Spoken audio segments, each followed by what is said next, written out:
Hi guys, Paul Pluta on the Paul Pluta channel. Today I am doing paid reviews. Okay, this here is for Paul. Hi Archie, I'm a big fan of yours. My name is Paul from San Diego, California.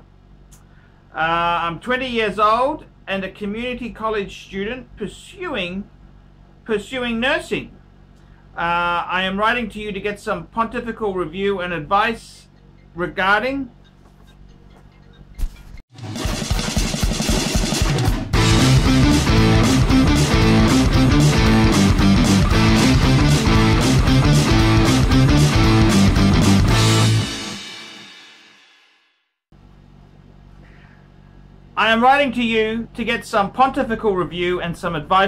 my three-piece collection. Attached photos of my watches. A Tudor Prince Oyster Date, automatic, gold-plated from the 60s, 34mm. I consider this watch as one of the most decent watch in my collection. I wear my Tudor when I go to church, go to special occasions, and when I just feel like it. It is blingy, and it's my fuck-off watch for now. My second in my collection is my Omega DeVille quartz with date, black, Roman dial, 33.4mm. This is my on-to-go watch whenever I have no time to wind and correct the date of any other automatics. I know it's like a lady's watch, but I like its minimalist look. I'm considering giving this Omega DeVille to my mom when I get my new piece. My last watch in my collection is an Orient Bambino white Roman dial, automatic, 40mm. I know it's a shitter though. I use it for everyday use and not worrying of scratching or damaging it for this price. All these watches I got very cheap, under 600 US. What do you think of my collection? By the way, I have a small Asian sized wrist. Now I'm considering getting myself a new watch for my 21st on October 10 this year. I want a real luxury watch under 4,000 US. A date complication is one of the necessities. I am thinking of getting one of these watches. Yes. Rolex Datejust 36mm, Breitling Navi timer in blue dial, an IWC Mark 17 or 18 in black dial, or an Omega Speedmaster Man on the Moon. If I got some extra money, I'm considering a Rolex Explorer 1 or Explorer 2. What do you think? Any Pacific movement to get for these watches? Any suggestions? Thank you, Archie, and I sent you 25 US to your PayPal because I know that you don't do shit for free. Long live the Pontiff. Well, thank you so much, Paul. And it's fantastic to have the upcoming crowd, 20-year-old with a decent start in horology. I can assure you of that there. When I was 20, I had one watch. At 18, I got an Explorer 1. But let's just look at your collection there. I quite like it. Small Asian wrist, which is fine. That collection is it's fine. The Tudor Prince Oyster Date. I'm not a big fan of gold plating. I've always, but it is a Tudor. it's I don't hate it. The Tudor, the Omega DeVille quartz. Hey, that's okay. That is definitely okay. Not a problem at all. That's fine. That's fine. It's an Omega. It's an Omega. That's okay. Little collection there. Look, you got to start somewhere, and there's nothing wrong with that. As a 20-year-old, that's fine. And you've got an Orient Bambino, white Roman dial. Yeah, look, that's I think you got it on a NATO strap. Yeah, that's okay. That's okay. It's a start. You got a decent foot in the collection, and I agree with you. The next foot forward is where your collection is really going to excel. So I would seriously be saying this is a very important step for you. What would I get there? I would seriously say, okay, Rolex Datejust 36mm on the used market. yeah, I get it. It's a Rolex. They're amazing bang per buck. They are a good watch. My advice to you would be to get a sapphire crystal version. You want to get a nice sharp example. Don't want to get cheap. You want to get a nice, not over polished, just beautifully. I would probably go white gold bezel steel watch. That'd be a 16234. I think if you get a cheap 1601 that's been over polished, and that's not a good way to go. So you want a really pristine, nice example. Breitling Navi timer with the blue dial, beautiful, beautiful. Now the Breitlings, a lot of these on the second-hand market will be Valjoux 7750 movement. I don't hate that. They are, you know, the B01 version, that's with the in-house movement. They're a step up. The Breitling is a very powerful watch. I quite like it. I quite like my Breitlings. I really do like my Breitlings. So I would say that is a good choice. Good choice. I would try and get it with the bracelet, because you can always put it on leather or a NATO or, you know, just a third-party generic rubber, or, well, not really rubber on a Navi timer, but a third-party leather strap. Then you're looking at an IWC. IWCs,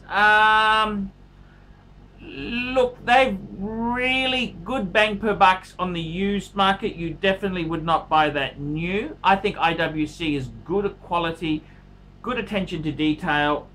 They are a lovely watch.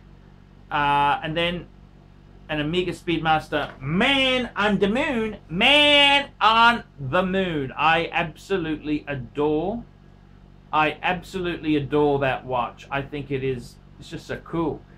It's a very, very cool watch. What would I get out of that mix there? Well, it depends. See, if you're buying second hand, if you get a beautiful 16234 Datejust with the white gold bezel, sharp, schmicko, that's beautiful. The Navi time, if you get a really nice example, that's also beautiful. And same with the IWC or the Omega. So I really think the most important thing is get a nice, beautiful example on the pre-owned market. Then you're saying if you got some extra money, you would consider. I'm just winding up my my Omega Speedmaster man on the moon. If you had some extra money, you go for Explorer 1 or Explorer 2. Yes, I get it. I do get it. I understand what you're saying.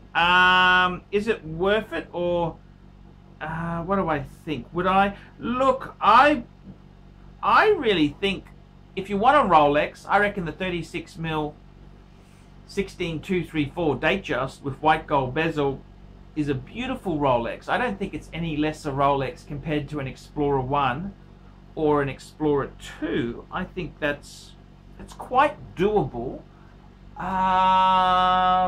Again, I'd want a nice example. You know what I mean? Like the Explorer 2s, really schmicko examples are going like with the solid end links, no holes case. They're going for a bit. They're not exactly cheap. They're almost the same as 42 mils. So I would seriously say to you that I would seriously say I want a nice crispy example. I don't want a shitter example. I don't want just a cheap Explorer 2. I want a nice crispy one. So it's very important to get crispy examples. Nice minty.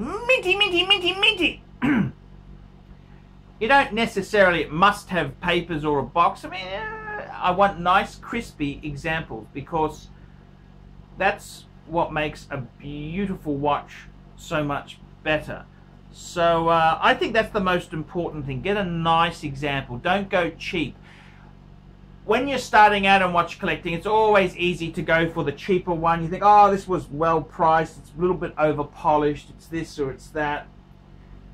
You really want to build nice stock. So, Paul, that is my advice. Well done, my lad. Well done indeed. And thank you for watching the show. I'm very sorry it took a little bit longer to get this review out. I've just had a few personal problems with the I'm facing charges for the government's doesn't like whistleblowers. So, you know, I've got a few little personal problems there. I hope you can understand. But well done, my friend. Well done. Keep watching the Archie Luxury and the Poor Pluta channel. Hi guys. A fan of mine has been inspired to start a wristwatch series of his own. Bitter Poet Madman. That's the name of his channel. And the show is called It's Complicated. That's right, it's complicated. It looks like he has some nice examples. I saw he has a Rolex. He recently just got an Omega. He talks watch accessories, does reviews, unboxings, and talks about new and pre-owned wristwatches. Again, the channel name is Bitter Poet Madman. Bitter Poet Madman. So why don't you fuckers let that fucker know what you think of that? Bitter Poet Madman channel. Hey yo, I'm Bitter Poet Madman, the host of It's Complicated, a wristwatch series. We talk about luxury watches, we talk about affordable watches, we're going to review those watches, we're going to talk about the watch market in general. I'm going to tell you how to get good bargains, I'm going to show you how to find good watches used, I'm going to show you how to find affordable watches new, and how to save money on that grail piece that you're looking at.